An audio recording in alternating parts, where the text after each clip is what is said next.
record. I got it. Okay, and welcome to the third of 5 regional statewide meetings of the Empire State Forest Products Association. I'm going to bring us to order here, but I'll start with introducing Michael McClarty, the current ESFPA chair, to welcome you all this evening. Mike? Yeah, thanks, John, and good evening, everybody. It's my pleasure to welcome you tonight to our third of 5 regional meetings. It has been an interesting couple months planning for these meetings. If the group remembers, we've been having these meetings probably for the past 5 years across New York. And last year was virtual. This year we intended to actually have it in person, but considering the uncertainties that were around the past couple months, we quickly pivoted to a virtual setting. And while that was hard because we really wanted to reconnect with everybody personally, with that human touch, we thought it prudent to take this approach. And I do want to acknowledge, once we made that decision, just how great of a job our staff did in putting together this virtual series and getting and attracting and securing a great bunch of speakers. We've had 2 meetings of great speakers, and I know tonight will not disappoint with our 2 speakers. So great job to the staff. I thank you guys for putting this together. The purpose of tonight is really threefold. First, it's to reconnect. We don't get a chance often to reach out to our entire membership, so we're hoping that these series and tonight will serve that purpose.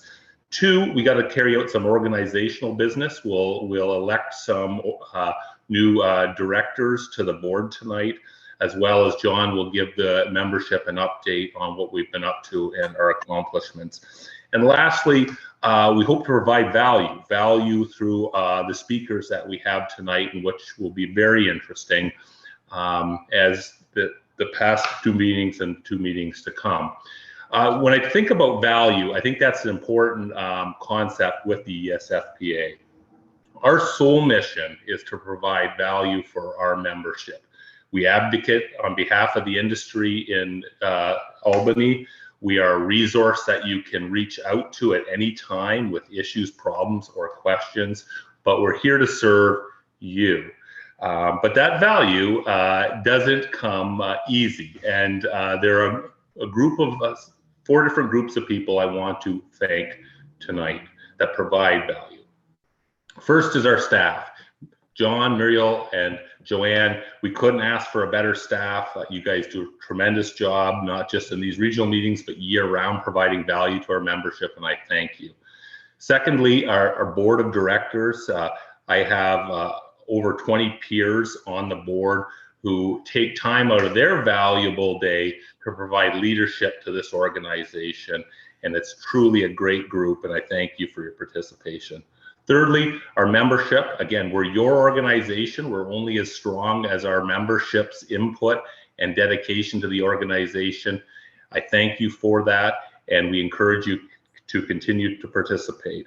And lastly, I also want to acknowledge and thank our speakers tonight and our speakers that have been with us the past 2 sessions and the 2 sessions to come. You truly have taken time out of your valuable schedule to give us your knowledge and insight, and I thank you for that. So I think with that, welcome again, everybody, and we'll start the meeting, and I'll pass it on to John. Sure, thanks, Mike. And Muriel, we have 2 more meetings yet to come up tomorrow evening, again from 6:30 to 8 p.m. Programs and marketing ideas for the industry, as well as during the business day on October 7th from 11 to 1, we have some federal legislation updates from American Forest Foundation. So we're having 2 kind of national scoping sessions this evening, as well as on the 7th. So hopefully you can join us for those as well. Muriel, if you could just go through some Zoom protocols, then we'll kick off our meeting.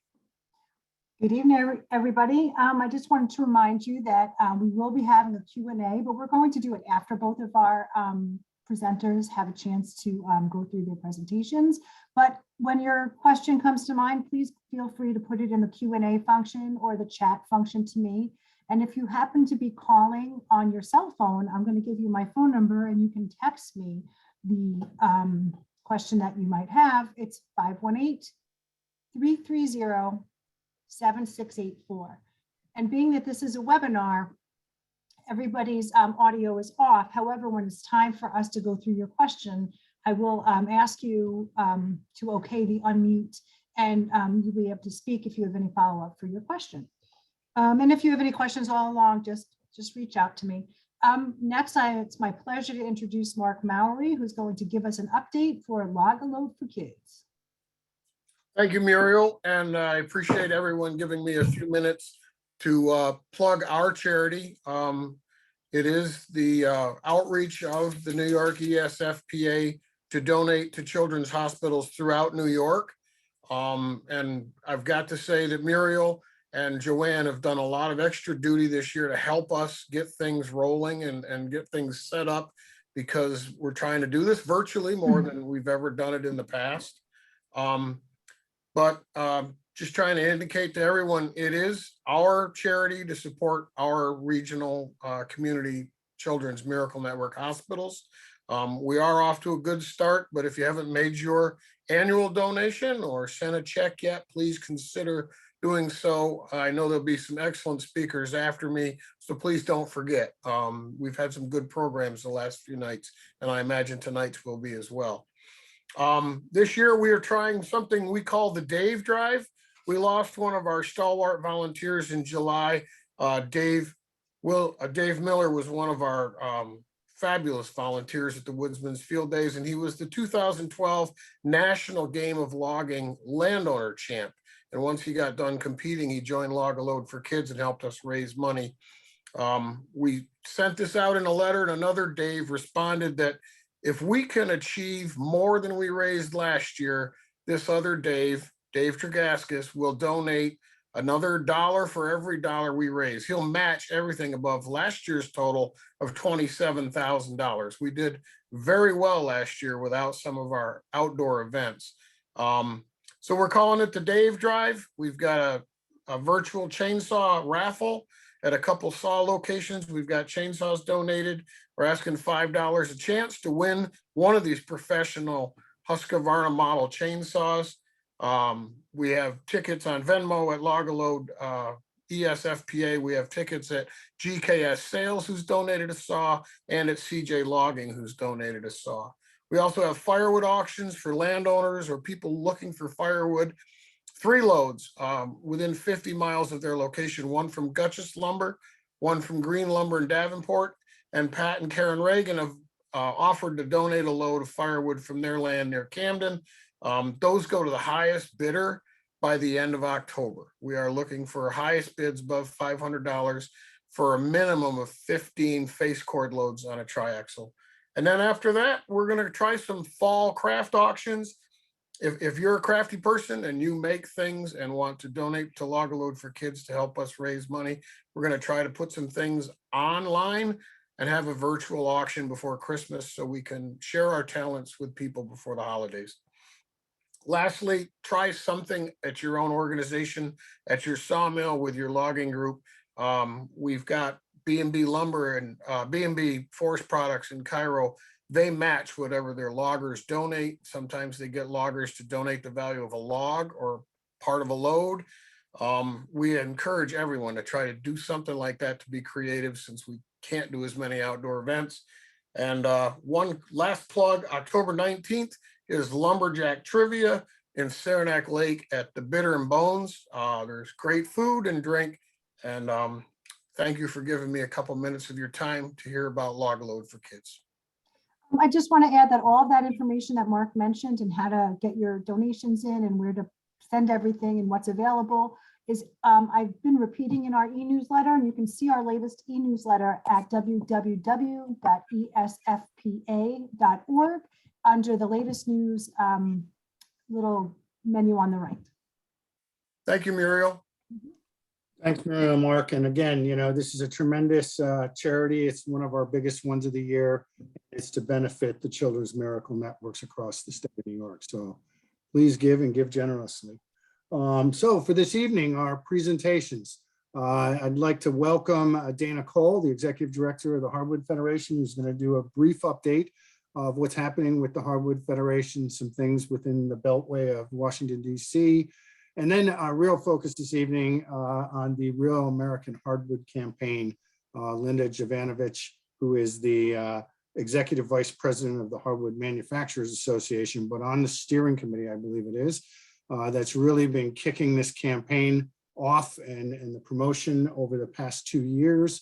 It's fully live and available and being supported by both trade associations and member companies across the country. So this should be a great update and some good information on that. So with that, Dana, I'll turn it over to you. Great. Thank you, John. Thanks, Muriel, for getting this organized. I'm going to share my screen. Let's see if I can do this.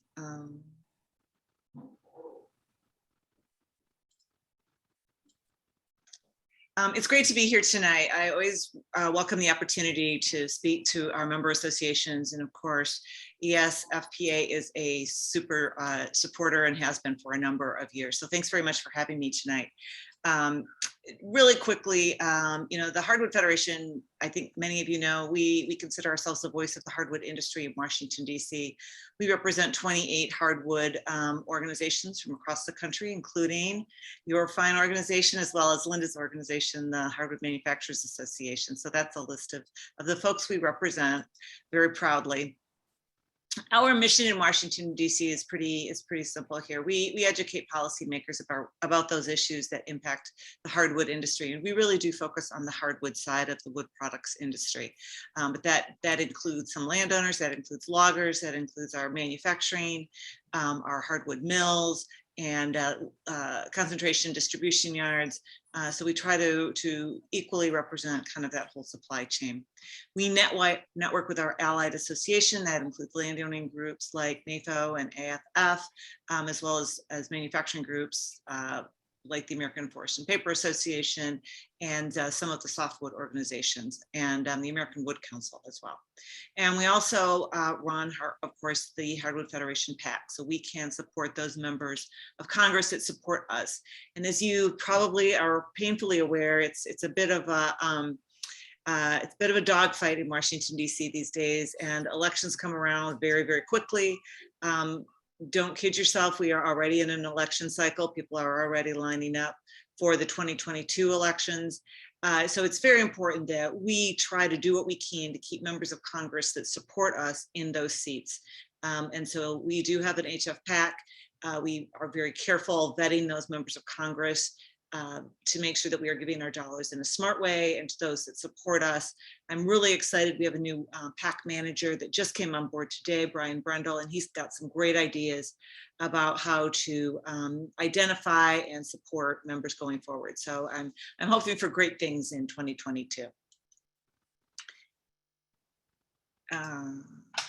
So the Washington, D.C. political environment. Of course, we have Democrats in the White House. We have them controlling the Senate, as well as the House of Representatives. But I think, as you can see from the events of last week, those of you that might have been following, even though the Democrats do control both houses of Congress, these are extremely narrow margins of control.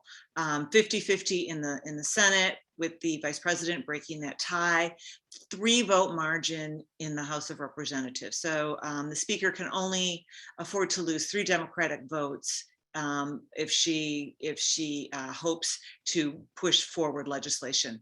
I think there's a lot of focus kind of on the tensions, at least up until last week. There's been a lot of focus on the tensions in the Republican Party, which there certainly are, kind of between the moderate Republicans and the more intensely right sector.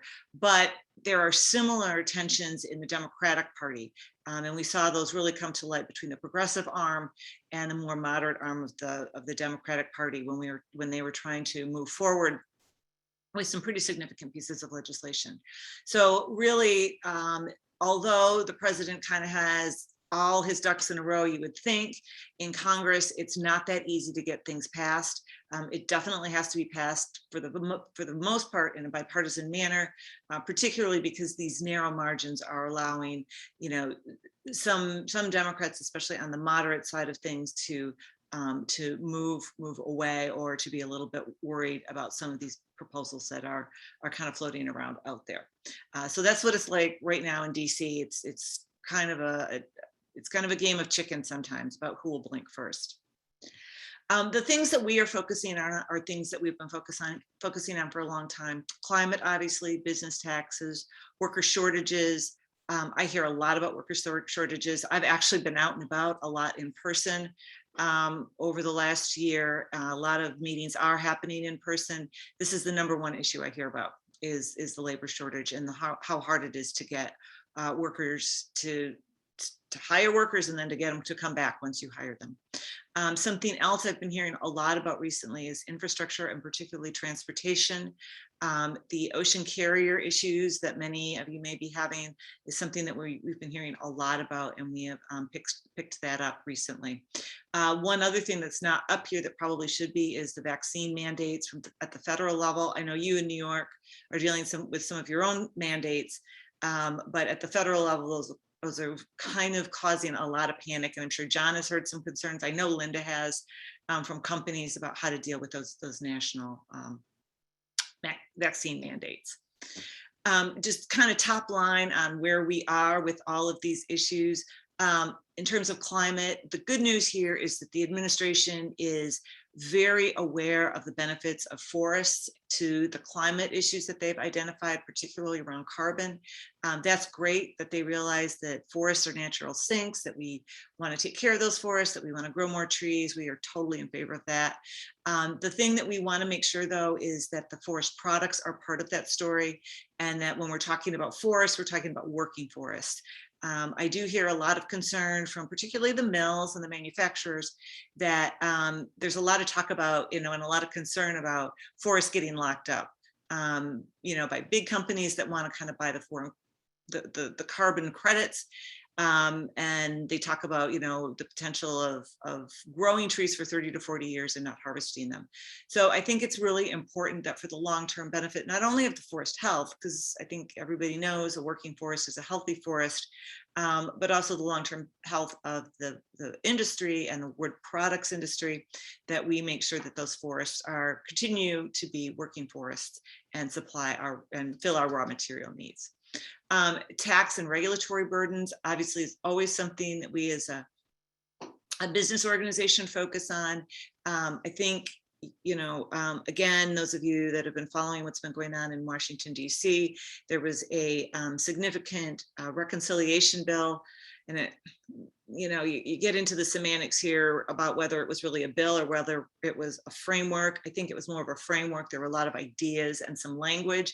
There was no formal bill language being proposed, but there were some significant tax increases on small, medium-sized, and large-sized businesses.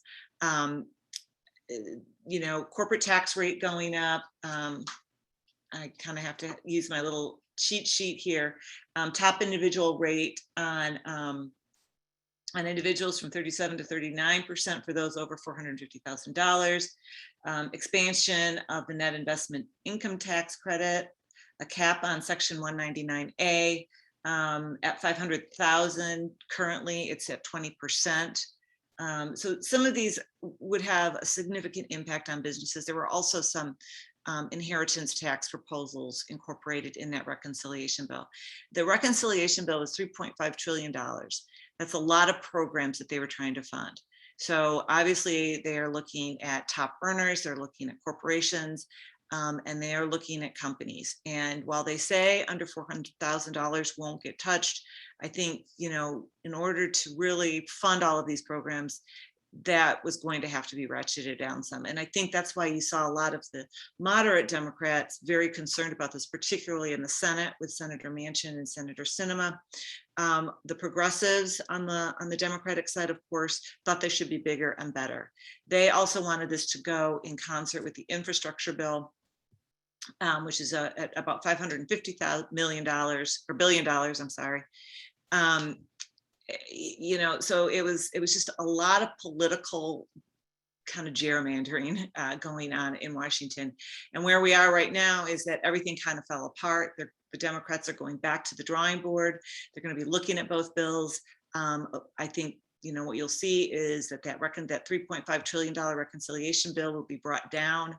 I still think those tax increases are going to be there because wherever they end up in terms of how much they want to spend, they're going to have to find the money to pay for those.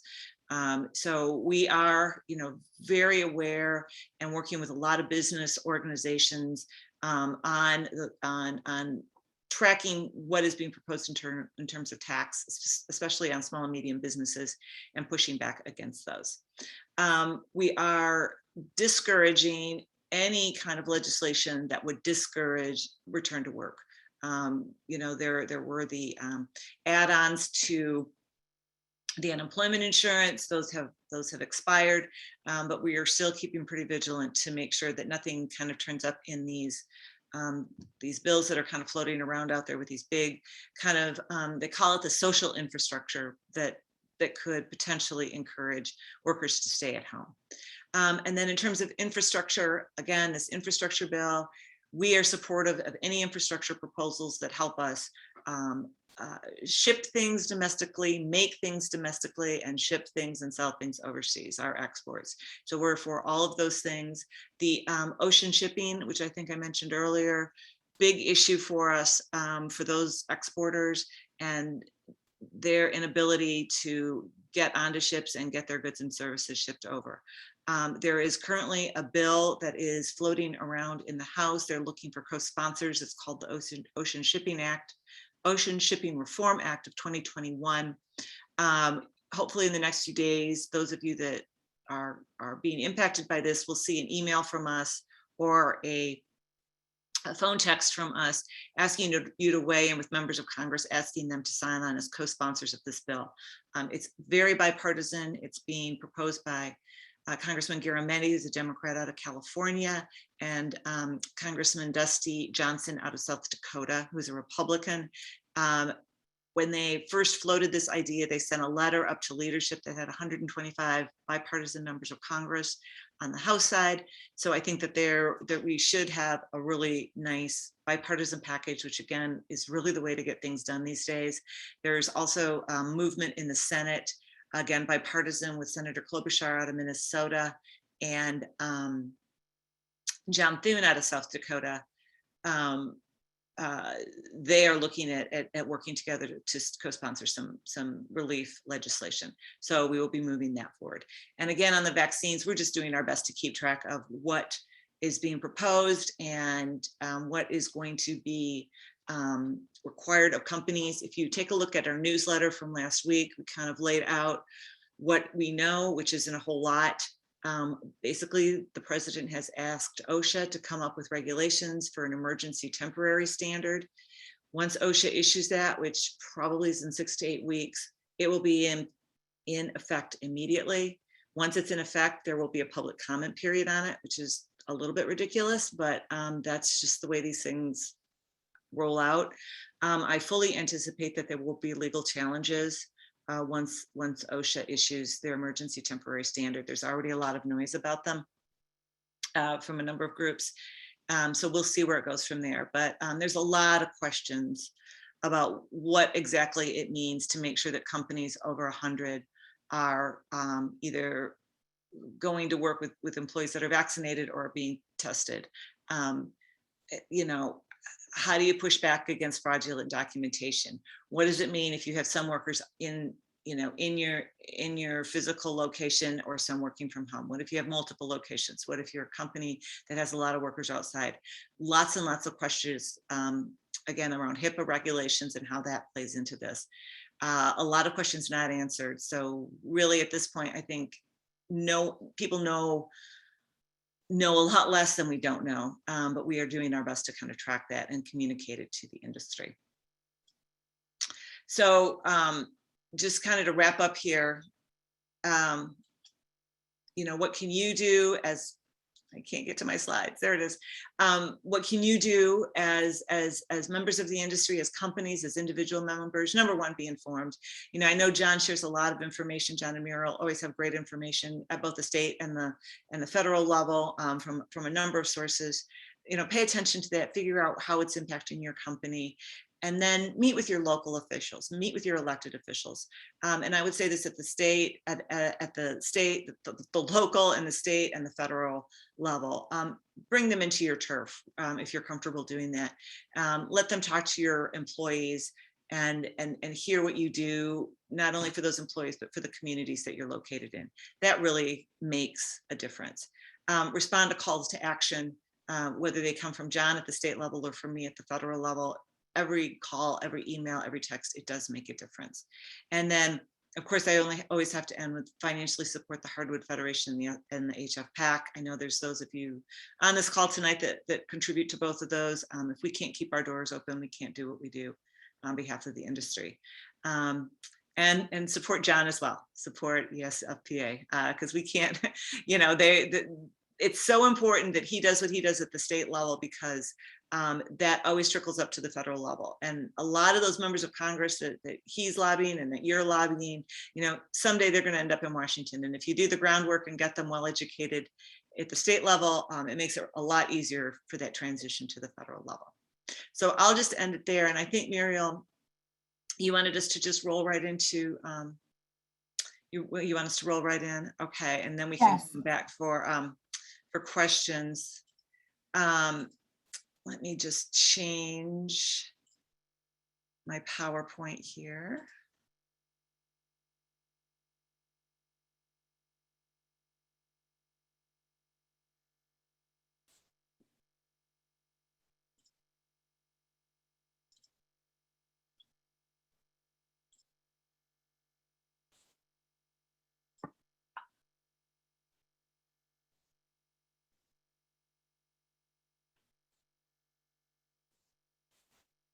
All right, so Real American Hardwood. Take a little sip there. The Real American Hardwood promotion. This is a really exciting effort that a number of hardwood associations have become engaged in. And I think, John, have we talked a little bit about this with your board, or is this not something we've introduced to them? Just briefly, I've spoken to them. You did meet with us last year. Okay. In the campaign, but with the membership being much broader on the phone, they probably haven't heard much about this at all. Okay, great. So it's great to be here to talk about this. We're really excited. I'm on the board, Linda's on the board. We have about 24 associations that have come together to really consider what the industry can do to work together to promote Real American Hardwood to our domestic consumers. We are a voluntary industry-wide domestic promotion initiative. I think it's really important to say that off the bat. And we are national, regional, and state hardwood associations. We came together about 2 years ago, and it was really driven by a couple of association board members who said, you know, we've tried at the company level, individual companies have tried to come together to do something bigger. Nothing has really gelled so far. So why don't you associations go sit in a room and see if you can come up with some ideas about, you know, how we could work together as a unified organization. And they really wanted us to model off the Federation, which is kind of how I got involved. And we use the Federation membership as kind of the starting point for bringing people together. And we came together in Atlanta a couple years ago. We just sent out a general kind of email and said, hey, who's interested? And we had about 20 people in the room representing about 15 associations. And we probably had another 10 associations that said, I'm really interested. I can't make that meeting, but keep us posted. So tremendous interest. And I think a lot of that at the time was being driven by the trade war that we were in the middle of, as well as kind of this rise of lookalike and imitation materials. So kind of from that initial meeting and from some of the meetings that we had with the rest of when we brought a larger group together, we kind of came up with the goals of, you know, what the Real American Hardwood effort really wants to do is to increase American hardwood sales. We want to improve industry stability, and then we want to raise awareness of Real American Hardwood health and environmental benefits to our consuming public. And those goals still stand today. This you can see is the group of of associations that have so far funded us. Empire State is there, and we appreciate their engagement and their support. But really, at least in these first stages of work that we'll go through, the associations have really been the one that have funded all of the work that we have done. We have started taking company contributions, and we'll get to that in a minute, but really all of the initial work, all of the initial research that is driving kind of our messaging was funded by the associations. And we thought that that was really important, that we at the association level fund that research and the development of our plan before we went to the industry and asked them for support.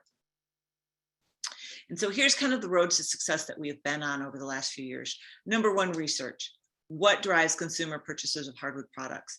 And we agreed very early in the process that association executives, business executives, we have a lot of thoughts on what drives that. But what we really have to do is ask consumers themselves. And of course, we got some very surprising answers. We're just too close to this. You had to go to kind of the sources. So we talked to people that were renovating, people that were buying houses, designers, architects, contractors, all the people that are kind of at that purchase point level of the process. Once we got that research back, we developed marketing strategies and an action plan. And those strategies and action plan are all driven towards educating and promoting, influencing those consumers, including installers, prosumers, designers, architects, that whole group I just mentioned, educating them and promoting how do we educate and how do we promote to them to get them, when they make that purchase of that product for their home or their installation, how do we get them to choose hardwood over every other product that's out there? And then also part of our marketing and action plan is to expand our efforts so that we engage all aspects of the industry. Because really the hardwood industry, it doesn't matter if you're an industrial product or a finished product, everybody is kind of related in the process. So it really is a situation of when, if you have the rising sea, all boats will float. And again, the challenges that we're trying to push back on are the rise of these competing products, the spread of disinformation about these competing and faux wood products. I'm sure you've all seen, a laminate or a tile or, a cement product that puts itself out there as being environmentally friendly, when really a wood product is the original environmentally friendly material. The trade dispute that we're still feeling repercussions from that situation. And then of course, the decline of grade lumber markets and their direct impact on the industrial markets. So what we found from our research are things that we probably already know. When consumers think about us, they think of us as beautiful, desirable, a lifetime value, sustainable and healthy to some degree, and they're also aware of kind of the small family business. So we have some great strengths to play to, and these are the things that are going to come through in our marketing campaigns. I think it's also something that we decided early on that was very important, was to really define what real American hardwood was. And so we came up with this definition, and this was worked through by several members, several association executives, and we ran it through our advisory council to make sure we were really hitting all the right notes. So you can read it there. Solid hardwood and veneer hardwood products come from resources that are grown in the United States. Real American hardwood maintains the integrity of the natural wood and is not a replication or non-wood product. Its natural appearance, grain, has not been altered prior to finishing. And I think it's also important to note that products that will display or eventually display our logo must be 90% volume sourced hardwood material. And this is the same standard as the federal Made in America program. So that's a nice tie-in, and it helps make sure that, we're well coordinated with those programs that rise up from the federal level. I think somebody recently said in a video that they sent us that, the time is really now. The best time to grow a tree was 30 years ago. The second best time to grow a tree is today. So, we have to start someplace, and we have to start today, Because if we don't start today, in 10 years when we say we should have done that, we won't have anything. So really that's kind of the impetus for starting today. And again, we have all of these things that we have to push back against. We have things that look like wood. They take our market share. They're negatively impacting our reputation and they're deflating our products. We have to start kind of pushing back and fighting against these things today so that we have a better tomorrow. So our plan, our marketing plan, and basically it boils down to this. We need to meet consumers early and often as they plan and be present when and where they buy. So consumers, when they are planning, particularly houses where most of our products end up, or a professional environment, they plan for a long time. This isn't something that they kind of make a snap decision. So they look online. That's where they're looking. They search for ideas. They think about those ideas. They start doing comparison. They look at how they fit in their house or how they might fit in their house. It takes a long time. So we need to be there when they start that planning process. We need to make sure that people think about real American hardwood in a positive way. And we do that in a couple different ways. And then we need to be present at the last moment when they make that purchasing decision. So we do that in a lot of ways. Number one, we got to get products out there that have a logo on it that people start to recognize, like they recognize the Good Housekeeping seal of approval, like they recognize the cotton symbol, like they identify the Apple signal, the Apple logo, or they recognize the Nike logo. We need something out there that people are going to start associating with a high quality product. Then we need social media that pushes that logo and pushes that brand and pushes ideas to the consumer about how they can start visualizing those products in their home or start dreaming about those products in their home. And then we need to have an in-store presence. And then, I think eventually all of these things will start to tie in and we will start driving consumers to the point of purchase and where they can get these products. So that's kind of in a nutshell what our marketing strategy is. And this is where it starts. This is the Real American Hardwood logo. We went through exhaustive iterations of this. We went through a lot of consumer testing, and this is kind of the vibrant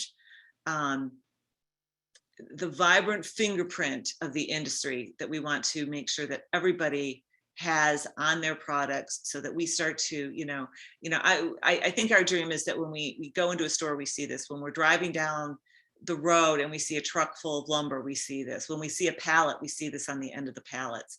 We want to see this logo everywhere, and that's where we're starting today.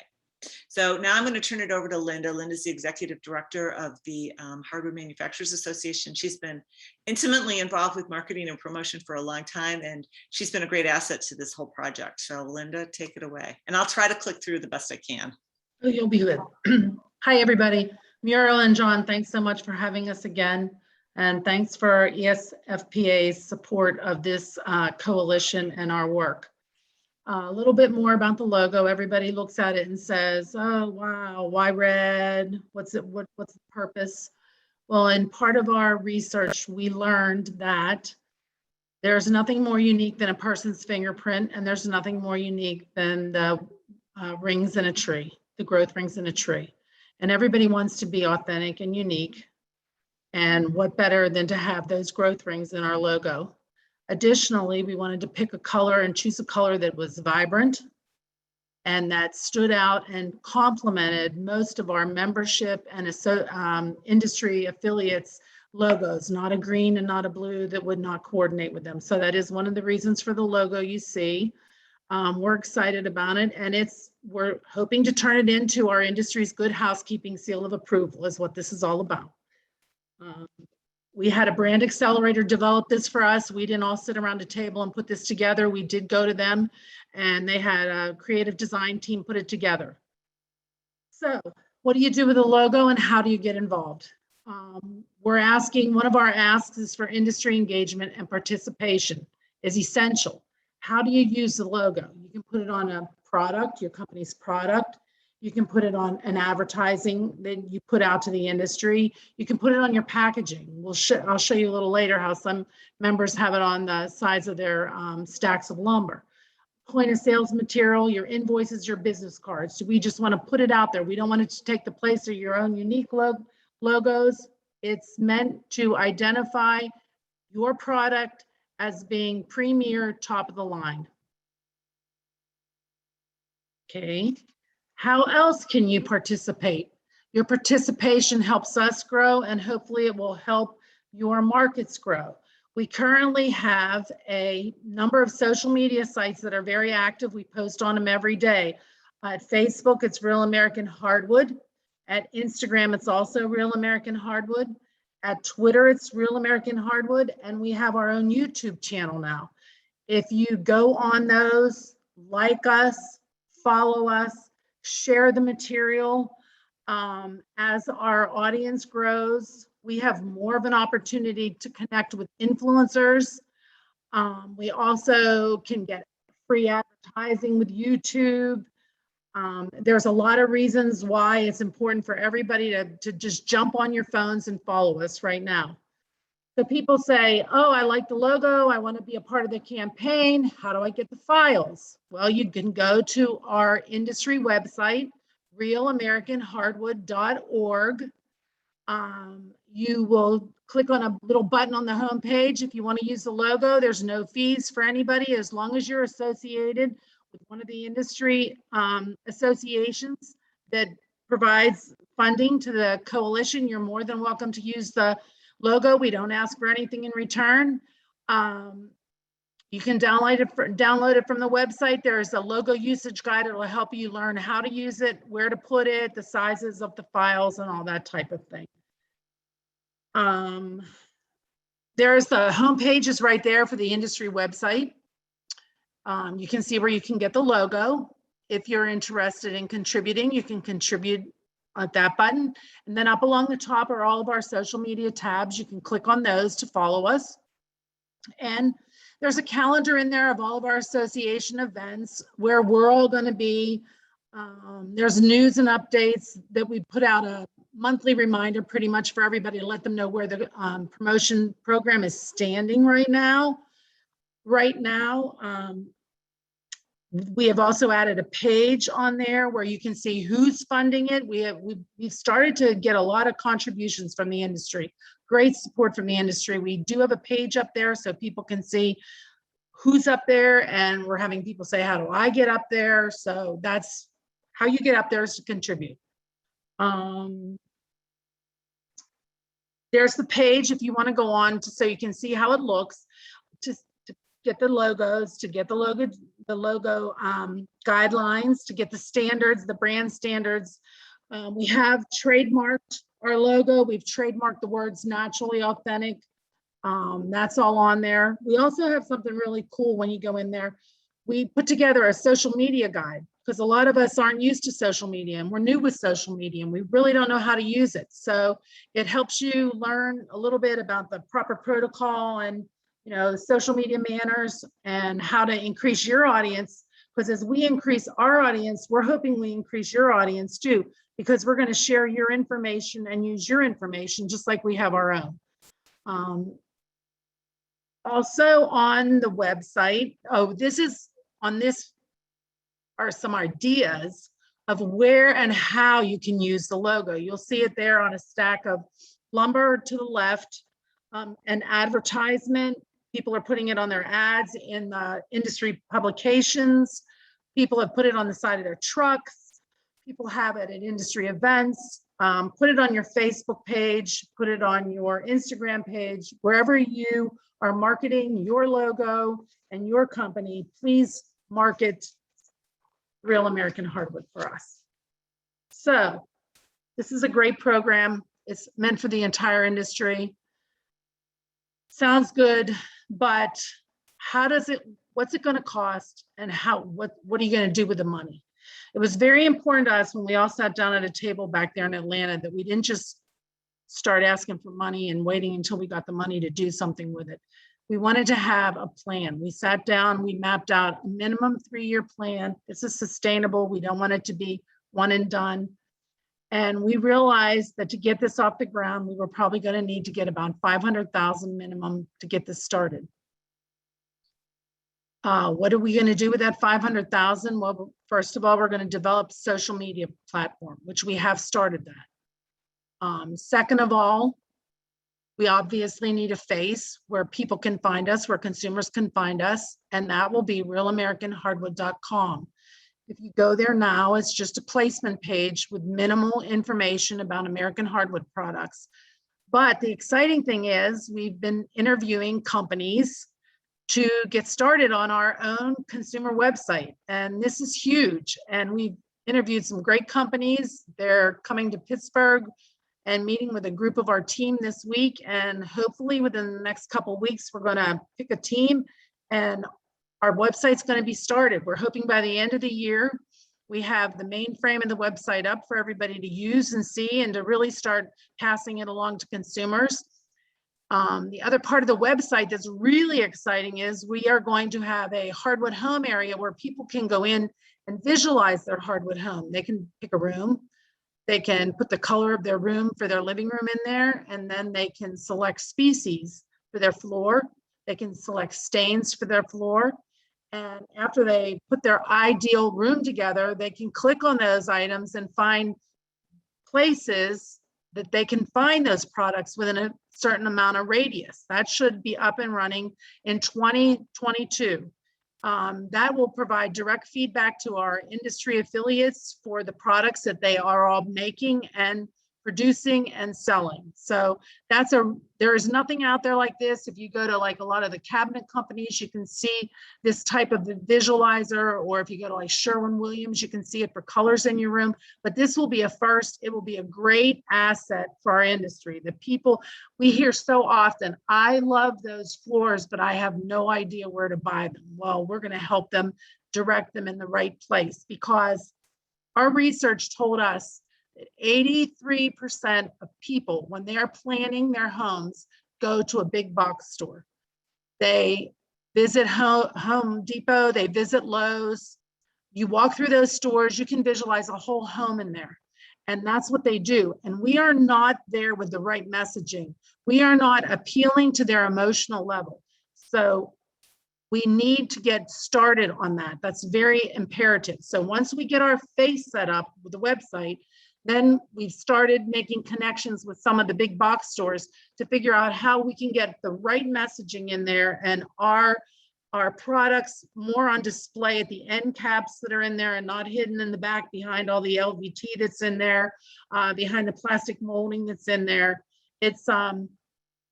It's very, very essential that we get ourselves into these stores. And then, of course, we'll be constantly expanding the industry-facing website, which is the realamericanhardwood.org. So what else can you do? Well, what we're trying to do now and what we started to do, which if we can collect up to about $1 million a year from the industry, and the trade associations continue to support this initiative as they have, we are looking to connect with influencers on social media, because that is where most people go to get their ideas for their home. Okay, what's an influencer? I'm sure many of you watch HGTV. If you don't watch it, you've certainly heard of Magnolia Home, Chip and Joanna Gaines. Maybe you've even seen a show on TV called Hometown with Ben and Erin Napier.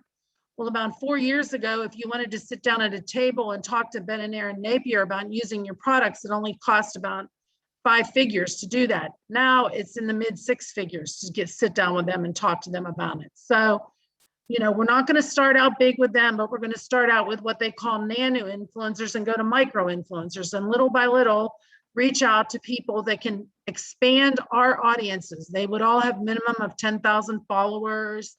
They would all be very active on their social media pages, and they would basically be our free advertising for us as we connect with them.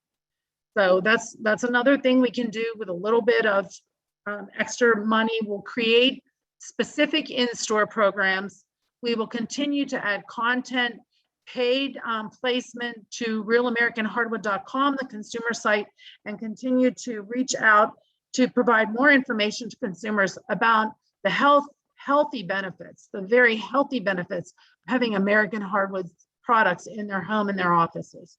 And every little bit of money will get us a little bit farther. We will begin to make relationships with retailers, both large and small, local retailers, and like I said, bigger, larger influencers. I mean, you have to start small. We all were at a industry meeting not too long ago, and the former marketing gentleman from Chick-fil-A was there.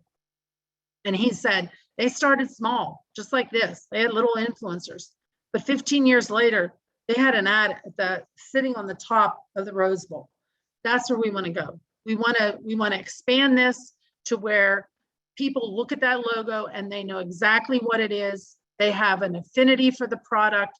They know the difference. They know the value of sourcing a real American hardwood product over cheap imitation. So, wow, that's a lot of money. Where's that money going to come from? Well, we've gotten a nice support from 29 trade associations at this point. And we're hoping that we have industry support from producers, distribution yards, secondary manufacturers, our plywood veneer manufacturers. There's even space for loggers, forestry and forest landowners, and industry suppliers. It's all on the website. We put voluntary amounts on there because many people have said, well, how much are you looking for? How much do you want? It's minimal.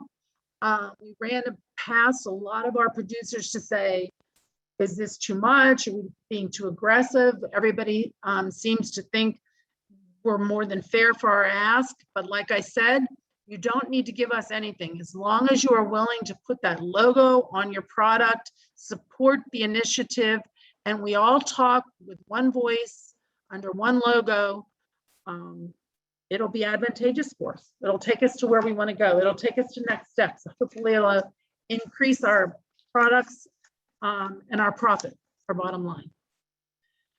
Another interesting model for where our money is coming from, we recently had one of the larger producers in Ohio put a challenge out to the other producers in the state of Ohio and said that if whatever they could raise up to $50,000 by the end of 2021, he would match. Well, 6 weeks later, he just sent his check in for $50,000 because the Ohio producers and secondary manufacturers have totally stepped up this plate and said, we need to do something as an industry together to fund all this. We found out last week, we got a letter. There is 4 producers in Kentucky that are doing the same thing. They're putting challenges out to the producers and the processors in the state of Kentucky to get their funds in, and then they will match up to $50,000 of funds. So little by little, we are acquiring money.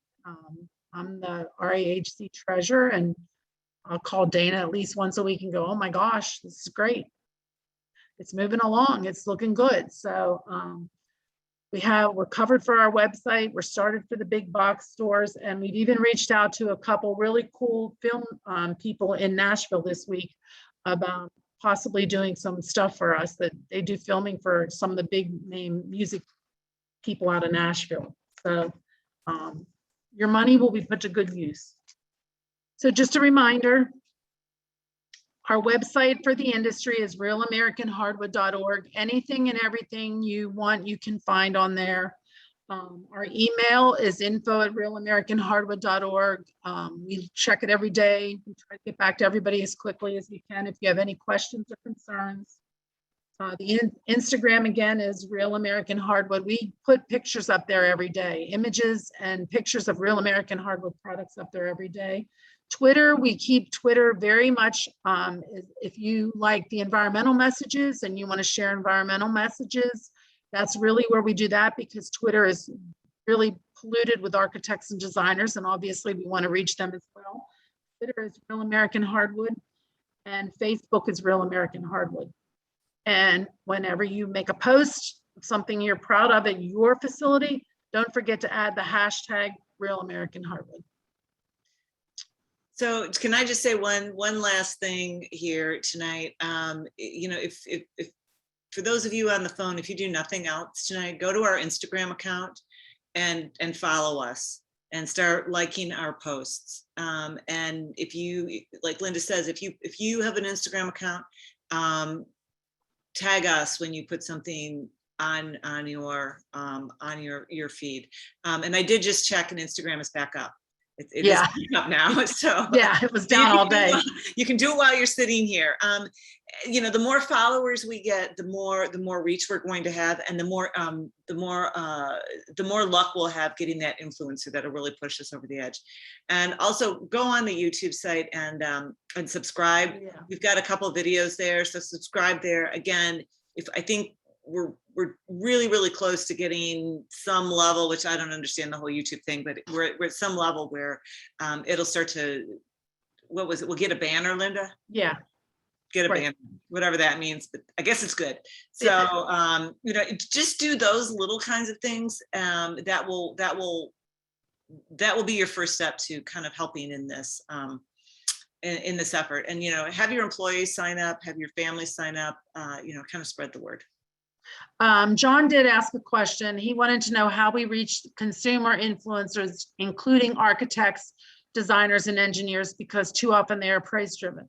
We did learn in all of our research that most consumers cannot connect the value of spending extra money for the longevity of the product. So close is good enough. You know, if it looks like wood, feels like wood, it's good enough. So it is a challenge.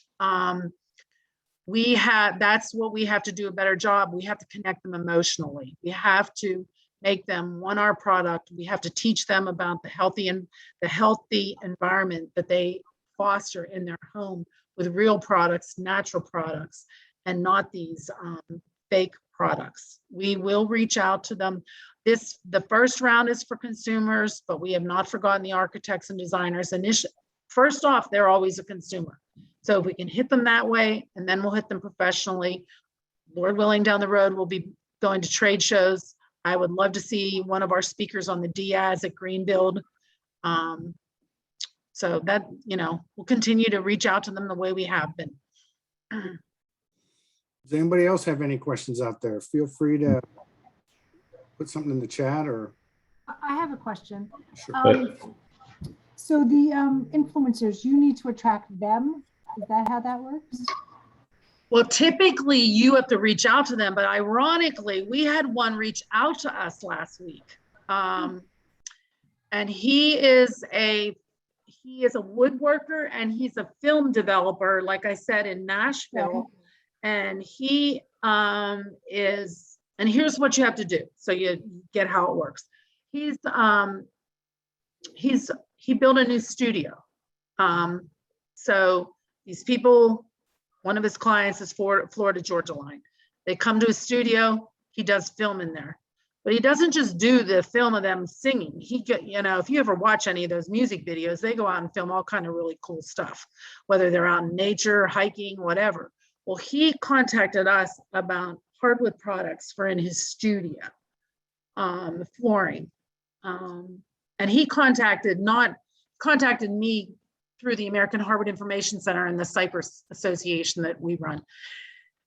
But he wants to use these products in videos that he's producing. So what would happen is he has a following of like 50,000 people.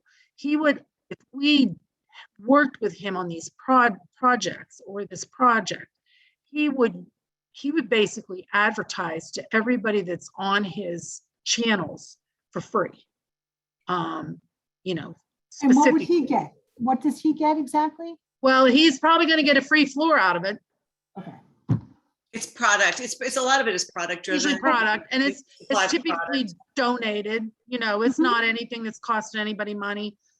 Ironically, he's looking for hickory, and we happen to have a member between us and the NWFA who has, it's a small amount of hickory too. It's not even a lot, who has exactly what he wants, and I think he's going to have it within 2 weeks.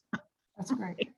Yeah. I know how different types of influencers work, but I was wondering how in the design and product field it works like that. It's a fantastic. And if you get the larger ones, like I was telling you before, then they charge you to just sit down and talk to them. Like Right. They want money. But we'll probably start more with the products side. There's another question here about feedback from furniture, cabinet, and flooring companies. Yes, we have gotten very positive feedback from all of those. In fact, we've gotten significant corporate funding from furniture for sure and flooring companies. I'm not sure about cabinets. Linda, you would probably. No, we're low on the cabinet end, and I have a funny feeling some of it's because we really don't have any cabinet producers involved right now. But furniture, the Ohio Furniture Guild, I think we've gotten a lot of people in that guild that have already sent money into the association, to the coalition. Yeah, so they're excited, and those are the face it. I mean, when people think about hardwood, those are the kind of products that they think about, and that's where we're starting. Because you got to start somewhere to start making a connection. They're not going to start. They're not going to think, oh, hardwood, and go to a pallet or go to a railway tie. Right. But at some point, we're going to tie all of that in, and make people. That's part of the environmental message, to make people understand how pervasive wood products are and how many functions they serve. And how, to get to that beautiful floor, once you get to the wood for that floor, that also helps with all of these other products that may not be so visible on a daily basis. Anybody else? Maybe I'll follow up with I have two questions. I'll follow up with one, then we'll see if anyone comes in on the chat. So if I think about the current, psyche of the consumer base, there's probably less value being placed in something that will last 100 years and more value being placed in specific price points with a longevity of maybe a 20-year scope. And so how does this campaign address that? Because, at one time, I think people bought real hardwood products because it was something that would be passed down, potentially generational, or perhaps people plan to live in the same house for the next 50 years. But we're seeing much more different values in the kind of consumer base these days. And so how do you overcome that, and what is the message? Yeah, well, one thing I will say, this is just interesting. Actually, in some cases, hardwood is a little bit more inexpensive than some of the laminates that we've been competing against, because so many of those laminate products come from China. And so with the shipping issues that we've been having, they're a little bit more expensive right now. So, maybe that's the silver lining there. But I think, what you have to do is you have to create that desirability, that emotional connection, so that that's what they want. I mean, and that's not going to be the first thing cut from a budget. That's really what they want. And I think you have to think about it as, you have to start letting people know that it might not be your lifetime in that house, but it'll be a lifetime of that house and what you pass on to the next family. And also, if you want something that looks like and feels like wood, why don't you go with the real wood product? Because it's going to have these, and that's when kind of the environmental message comes in. It's going to make your home healthier. It's not going to have the chemical offset that some of the laminate products are. It doesn't have the allergens that a carpet product has. And you don't do it in a negative way. I mean, I think that's really important, that we're not going to go out there and start slamming stuff. But we have to spin it in a positive way. So when there is kind of that last minute decision, and you're right, cost is always going to be there. But while the environmental message isn't what sells products right now, I mean, as much as people say they want to be environmentally conscious, when you're looking at something, it's not actually what you go in at the last minute, but it can help push you over. And Linda, you tell me if I explain that correctly. Right. And the other thing, Mike, is in the research, when we talked to a lot of consumers, architects, builders, designers, but we also had one whole group of just millennials, because we thought of that. I mean, really young professionals is the audience we really want to be gearing this to. And they typically have been known as the throwaway generation, like everybody said. Somebody else said they chase fast fashion trends. So anyway, in the research, what they found was really the most important thing to millennials is health in their homes and health for their family. And our product is at the top of the cream of the crop there. So that's really where we have to make a difference in our messaging there and be very clear that it is the only natural product that they can afford to have around them and surround their family and home with. And granted, we're not, like Dana said, we can't go about it negatively, but we need to let them know you really shouldn't. Long-term effects down the road, no one's going to know how healthy it is for that baby to be crawling around on that plastic vinyl floor. But we don't have any concerns with 20 years from now saying nobody will be sick from climbing around on our hardwood floors. We know that's not a problem. So we have to do it in the way that we hit their emotion, like we said, but that makes a difference. The health of their home is very important to them. So it might not be sustainability so much, and they don't want to hear the ecological. I mean, that might change in 5 years because of all the climate change push right now, but it is healthy for your home, and that's a value to them. That's a huge value to them. I think one of the things you said maybe dovetails into my second question, so I'll just go ahead and ask it. With, you know, the post-COVID breakdown in global supply chains and the uncertainty of imports, has there been, and maybe some change in thinking domestically on the importance of domestic products? Has there been any uptick recently in interest in hardwood products produced here in the U.S.? And two, if there has been, is there any stickiness to that going forward? And I guess then three, if there has been an uptick and there's some stickiness, how does this campaign use that to, you know, the advantage? Yeah, I don't know that we can attribute any uptick in hardwood products to kind of, you know, the made in America kind of stuff. But I think it absolutely doesn't hurt. And I think there are consumers out there that are concerned about that and want to buy American. So I mean, you know, that's in our name, real American hardwood. And I think that gets a little bit to the you know, the tropical question here. That, you know, yeah, there's some companies that import tropicals to make products, and then they have real American hardwood products. Well, you know, they can certainly put our logo on those real American hardwood products, and they can also, as a company, say, you know, we do both. We do real American hardwood and we do this. And that's a marketing decision that those companies are going to have to juggle with a little bit. And we're trying to, I think we might actually put something out for companies that kind of had that dichotomy that they can be, you know, supporters of real hardwood American products or something. So they don't have to present themselves as strictly an American company. And, you know, that is something, you know, just, you know, we have had challenges from folks that say, well, you know, what you say about real American hardwood is also true about woods from other countries. And yeah,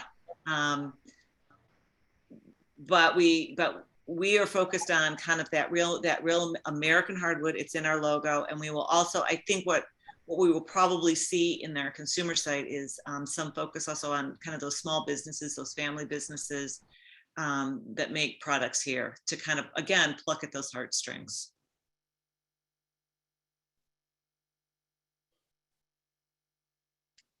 Well, I'm not seeing any additional questions at this point, but we certainly got your contact information. I know we have some business matters we need to move on. I want to thank Linda and Dana very much for bringing this update to us.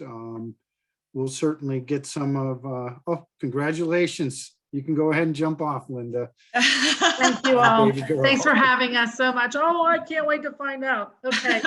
Thanks, everybody. Thank you. Talk soon. Yeah.